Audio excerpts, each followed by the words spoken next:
Assalamualaikum warahmatullahi wabarakatuh. Selamat pagi dan salam sejahtera.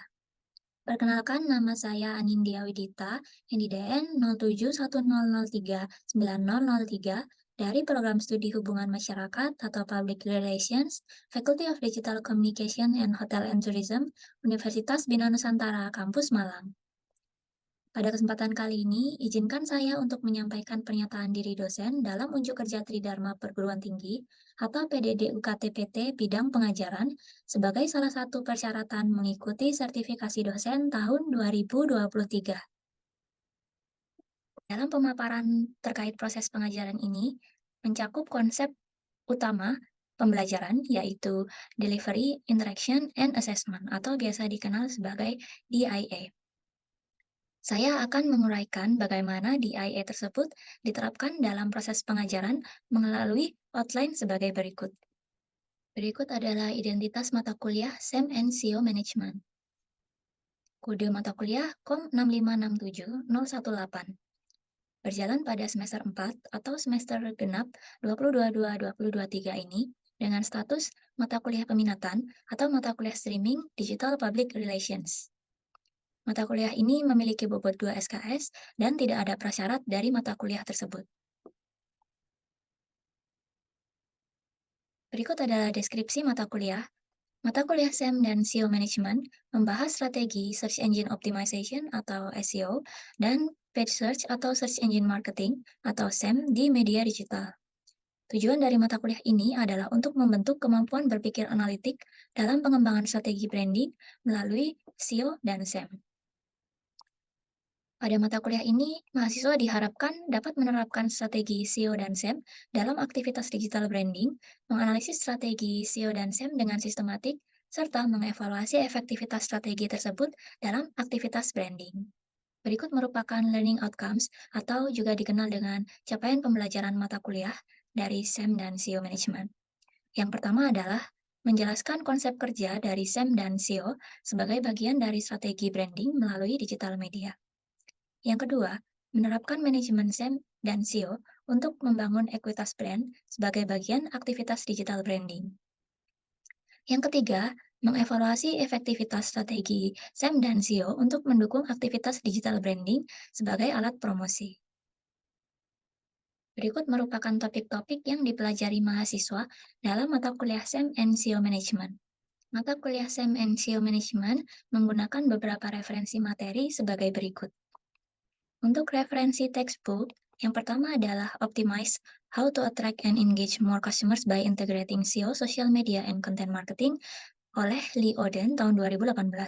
Yang kedua adalah Digital Branding, A Complete Step-by-Step Guide to Strategy, Tactics, Tools, and Measurement dari Daniel Rose tahun 2014. Terdapat juga beberapa referensi pendukung yang dikumpulkan dari berbagai sumber, sebagai contoh dari website, portal berita, dan juga dari video yang dibuat sendiri oleh dosen pengampu mata kuliah. Berikut merupakan sistem dan metode pembelajaran mata kuliah SEM and SEO Management.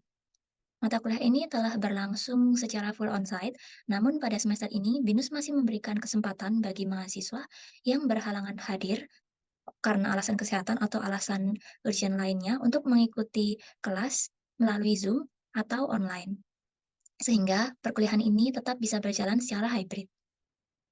Kemudian, mata kuliah ini juga merupakan mata kuliah Global Learning System atau GLS yang dikenal di BINUS sebagai mata kuliah dengan partisipasi atau kontribusi dari expert industri yang telah dipilih oleh Prodi untuk dapat membantu mahasiswa mendapatkan insight tambahan dari real case dalam industri.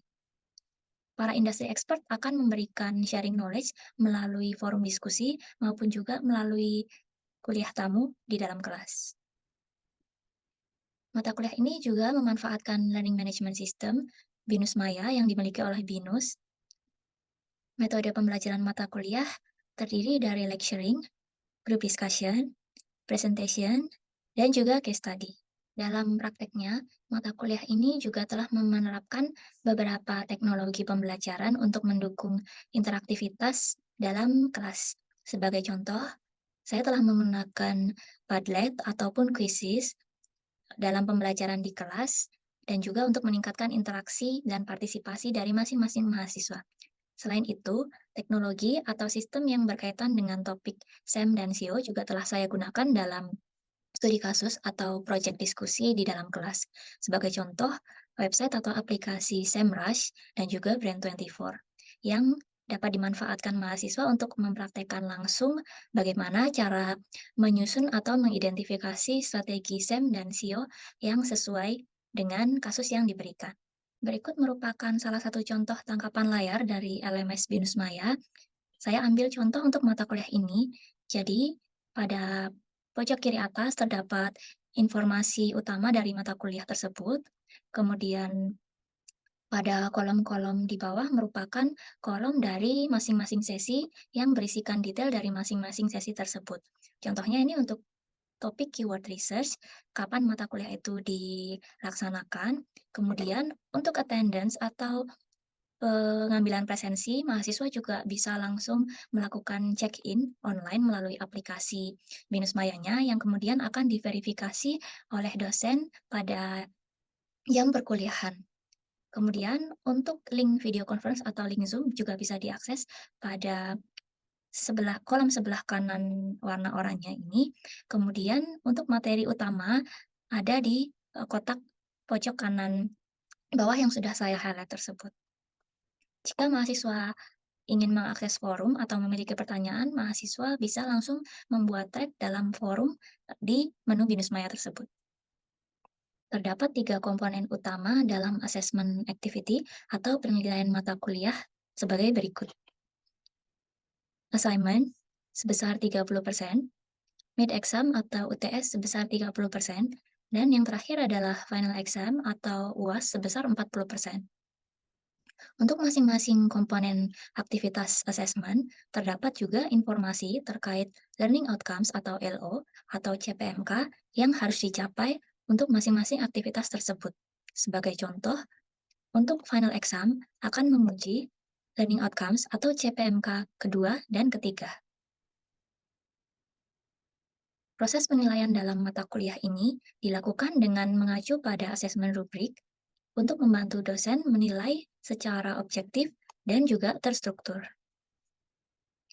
Rubrik tersebut disusun berdasarkan LO atau CPMK terkait.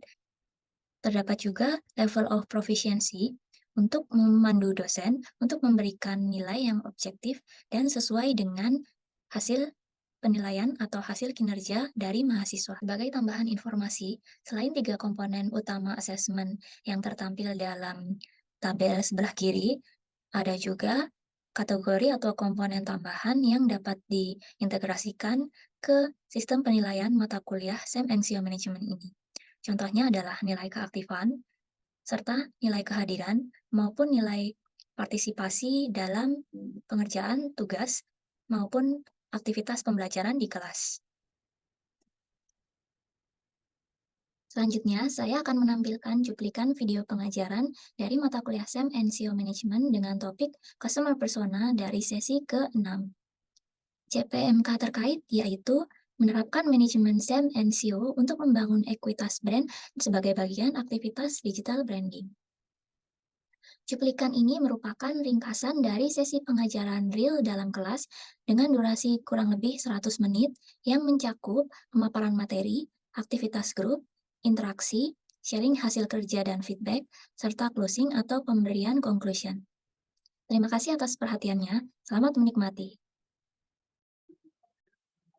Halo, selamat pagi. Minggu kemarin kita sudah sempat bahas sedikit terkait persona atau pengantarnya lah ya, anggap aja. Semoga kalian masih ingat.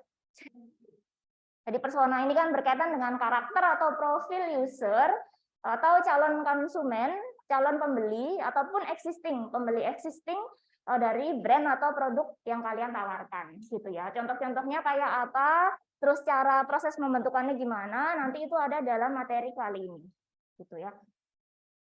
Nah, yang untuk persona ini terkait penerapan manajemen SEM dan SEO untuk membangun brand equity sebagai bagian dari digital branding. Nah, kenapa kok persona itu masuk objektif atau outcomes yang ini gitu? Karena kan kalau misalnya kalian nggak bisa atau nggak paham cara membentuk atau mengidentifikasi personanya, kan susah juga untuk membangun strategi kontennya gitu ya, untuk membangun manajemen SEM dan SEO-nya seperti apa. Kalau misalnya kalian nggak paham sebenarnya customer kita tuh kayak apa sih, butuhnya apa sih, kayak gitu. Terus untuk session outcome ini untuk sesi kali ini ya, jadi sesi persona ini nanti harapannya kalian bisa memahami gimana caranya membentuk atau mengembangkan profil dari persona tersebut. Terus yang kedua, bisa menjelaskan hubungannya antara persona dan strategi konten. Jadi maksudnya kalian tahu persona ini sebenarnya untuk apa sih, gitu ya. Gitu. Kalau secara definisi yang saya ambil atau yang kita ambil dari buku, ini di buku ya. Jadi archetype composite picture of the real people. Jadi di situ kata kuncinya kan real people yang buy or might buy products gitu. Jadi kan sebetulnya persona ini gambaran orang, emang benar-benar orang gitu ya, orang real konsumen atau calon konsumennya gitu ya. Jadi ini tuh enggak fiktif gitu, enggak. Karakter namanya mungkin fiktif, tapi isi di dalamnya profilnya itu berdasarkan dari data-data konsumen atau calon konsumen yang kalian udah riset gitu. Jadi kalian dapat data, oh profilnya konsumen kayak apa sih, mereka interestnya atau ketertarikannya apa sih, masalahnya apa sih. Jadi intinya untuk persona itu, gambaran persona itu harus bisa membantu kalian memahami kebutuhannya customer itu apa. Tentunya yang terkait dengan produk atau service kalian ya, gitu, nggak yang lain-lain gitu. Terus habis itu behavior. Behavior ini maksudnya bisa jadi perilaku konsumennya gitu ya, dalam mengonsumsi atau mengonsumsi atau membeli suatu brand atau produk gitu. Terus preferences atau preferensinya. Jadi mereka itu lebih suka apa sih?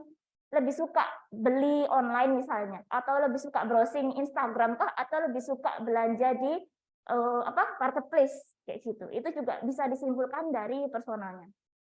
Gitu ya. Oh, berapa sih idealnya sebetulnya kalau persona gitu? Mungkin nggak bisa satu panduan ideal atau aja enggak, karena kalau misalnya kita browsing atau kalian baca ada yang bilang 3-5 persona itu ideal untuk satu bisnis. Tapi kembali lagi ke produknya itu sendiri, ke segmentasinya gitu. Apakah memang spesifik atau sebenarnya ini produk luas banget segmennya. Kalau luas mungkin bisa sampai 10 gitu katakanlah ya. Jadi menjangkau semua, bukan semua sih, tapi segmen market yang cukup luas gitu. Maka personanya akan lebih banyak juga gitu ya.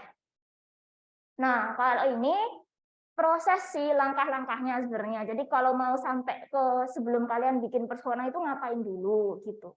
Ya. Jadi ini tadi yang saya bilang. Jadi kalian akan menemukan setelah melakukan riset ya, kalian akan menemukan karakteristik yang serupa. Gitu ya. Karena kan nggak mungkin misalnya 50 yang kalian survei, 50-nya beda semua kan nggak mungkin toh. Pasti kan akan ada yang sama gitu karakternya.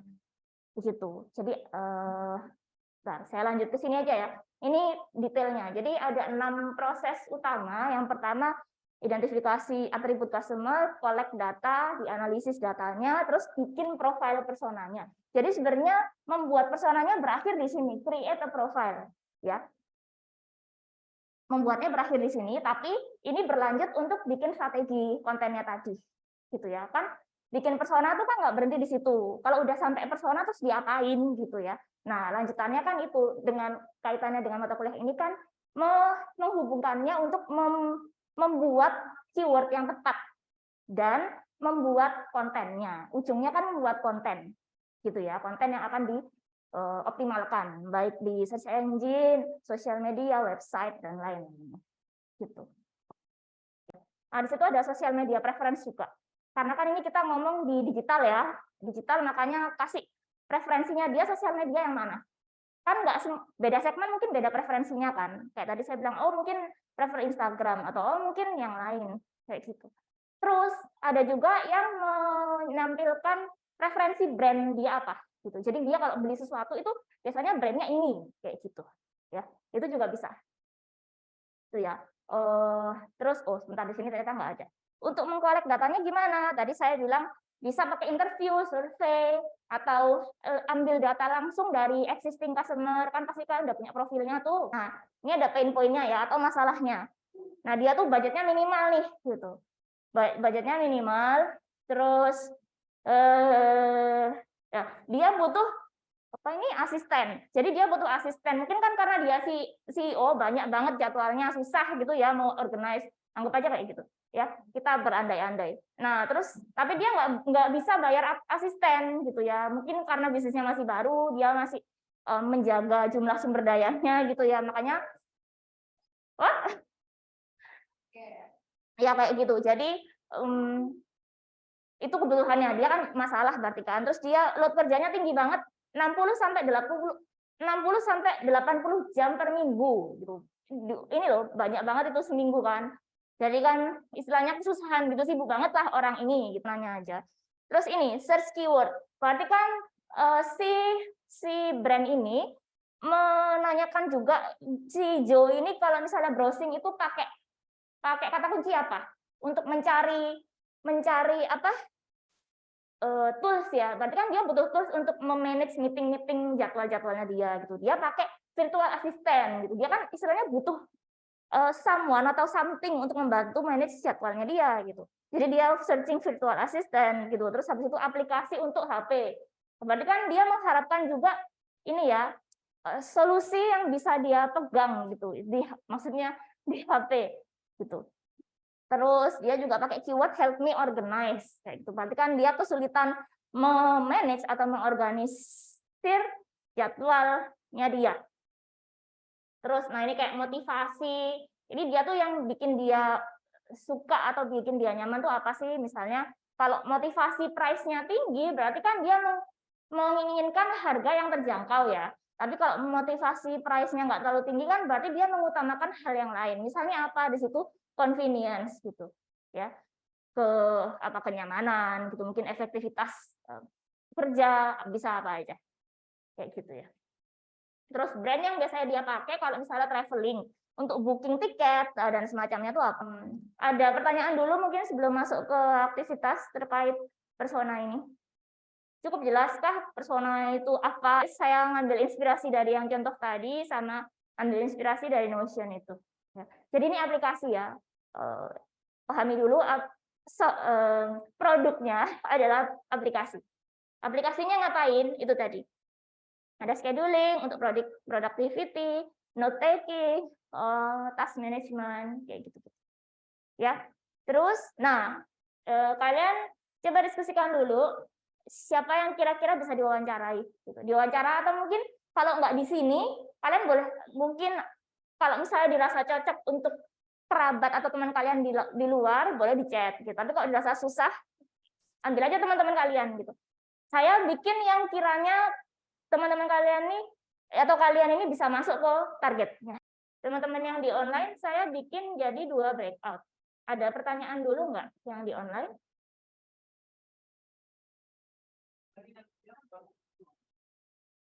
Belum ada?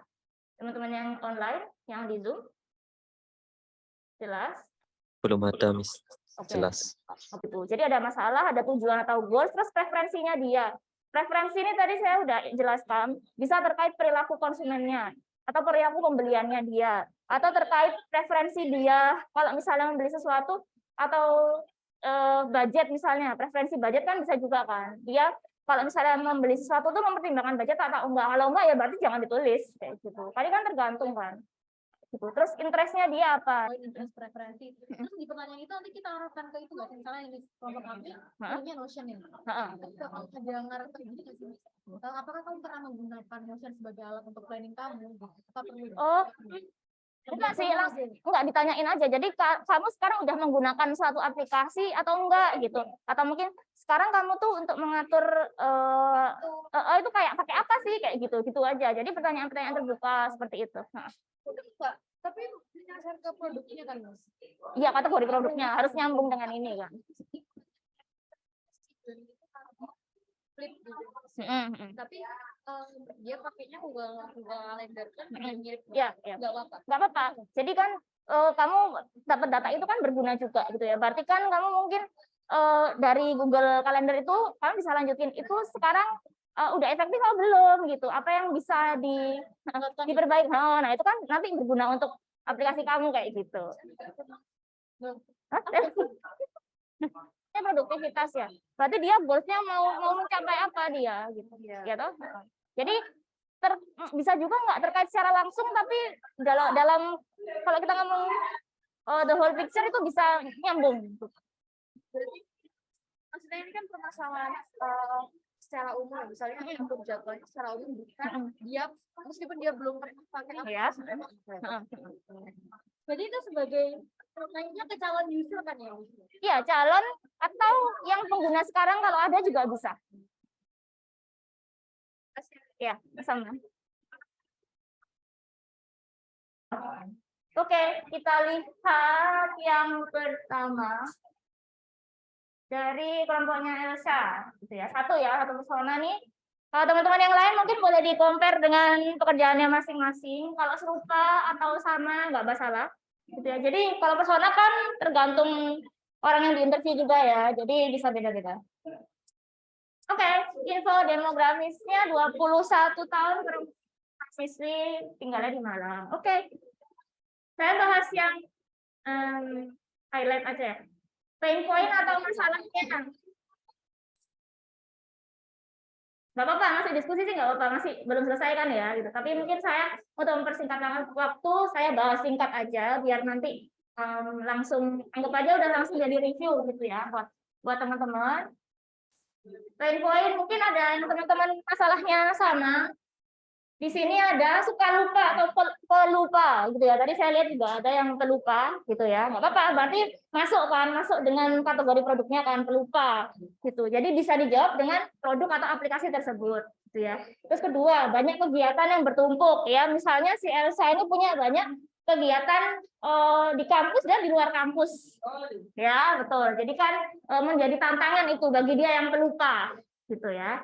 Oke. Terus tidak disiplin waktu, udah pelupa nggak disiplin mulai ya, gimana ini coba ya. Oke. Ya nggak apa-apa nih, pain point-nya udah sesuai. Terus interest, goals-nya membuat reminder atau mengetahui cara memprioritaskan schedule, itu juga nggak apa-apa ya, atau lebih disiplin dan kawan-kawannya itu silakan aja ya. Oke, ini sudah menuju ke arah yang tepat gitu ya, udah baik. Mungkin kalau misalnya ada kalian bikin persona lagi, nanti mungkin ditugas gitu ya, boleh dilengkapi juga dengan preferensi kayak sosial media atau preferensi brand yang dia suka gitu. Ya, tapi ini karena nggak terlalu terkait itu nggak apa-apa. Nanti dengan produk lain mungkin kan bisa digunakan sebagai pembanding. Oke, terima kasih. Ya, tepuk tangan dulu. Sama jawabannya di WhatsApp. Oke. Mau di-share atau? Boleh. Oh. Jadi di sini kelompok saya ada 6 pertanyaan. Yang pertama udah pasti nama dan umur segala macam kayak gitu. Tapi kalau untuk pertanyaan yang mengenai aplikasinya sendiri itu ada 6. Yang pertama, apakah Anda memiliki jadwal yang padat dan tidak teratur? Nah, itu kita wawancara Diva. Oke. Itu Diva jawabnya iya. Terus yang kedua, apa kesibukan Anda saat ini, bekerja atau berkuliah? Dia berkuliah dan bekerja. Wow. Terus yang ketiga, apakah Anda merupakan orang yang memiliki ingatan yang buruk? Ya.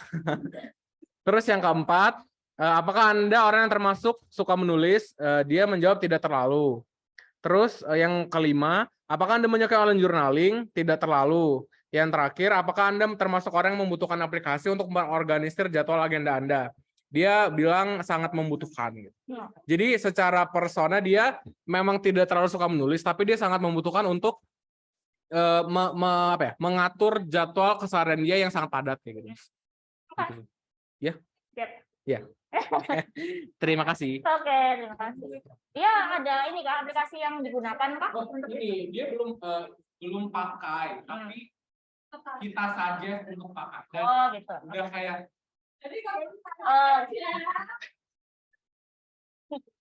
ya, nggak apa-apa. Oke. Ya, thank you. Ya, jadi misalnya ada juga sih yang boleh ya kalian misalnya bikin persona, kalian mengarahkan atau menanyakan yang mengarah ke produk kalian gitu ya. Tapi bisa juga tanya terkait software lain. Kayak tadi, misalnya ini kan terkait aplikasi productivity atau let's say reminder. Kamu sekarang kalau misalnya mau mengatur jadwal pakai apa sih? Gitu. Itu kan pertanyaan yang juga bisa diajukan gitu ya. Teman-teman yang di online, latar belakang, mahasiswa di BINUS. banyak tugas, kegiatannya padat, berpergian kuliah dan konferensi. Wah, oke. Tujuan, memiliki aplikasi kalender yang membantunya mengatur jadwal dengan mudah dan efisien.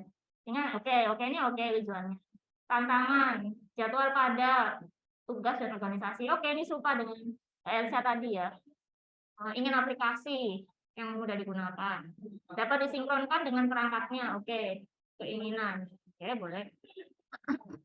Oke, nah ini mungkin feedback untuk Ahmad ya. Feedback untuk kelompoknya Ahmad ini udah oke secara masalah dan tujuan gitu ya. Mungkin nextnya bisa ditambahkan terkait semacam referensi gitu.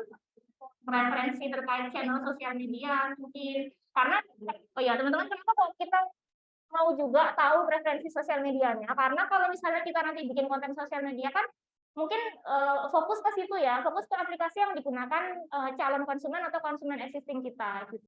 Ya teman-teman, jadi ini sebenarnya kesimpulan aja. Jadi kalau misalnya kalian udah bikin beberapa persona ya, let's say udah punya 3 sampai 5 persona, terus dibuat apa gitu? Dibuat apa tadi? Kita sudah sempat bahas.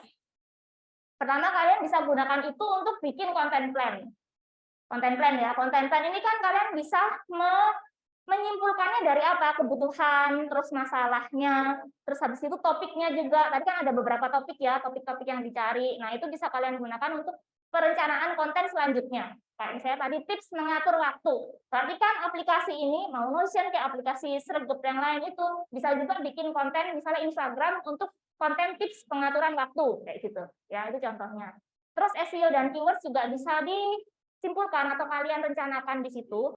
Ada pertanyaan? Ada yang belum jelas dari persona? Atau sudah jelas? Sudah bisa dipahami semua? Nah, seperti biasa, mungkin sambil saya take attendance, nanti karena ini kita udah paruh waktu pertama ya, ini masih link yang sama dengan yang waktu itu saya pernah minta, boleh kasih feedback lagi ya ke saya, apa mungkin yang perlu masih perlu kalian atau masih ingin kalian ketahui. Kalau misalnya kalian masih punya pertanyaan, udah siap belum untuk UTS ini, bisa di-share juga ke Padlet-nya ya. Jadi kalau ada saran atau mungkin masukan atau pertanyaan, boleh diposting di link Padlet ini.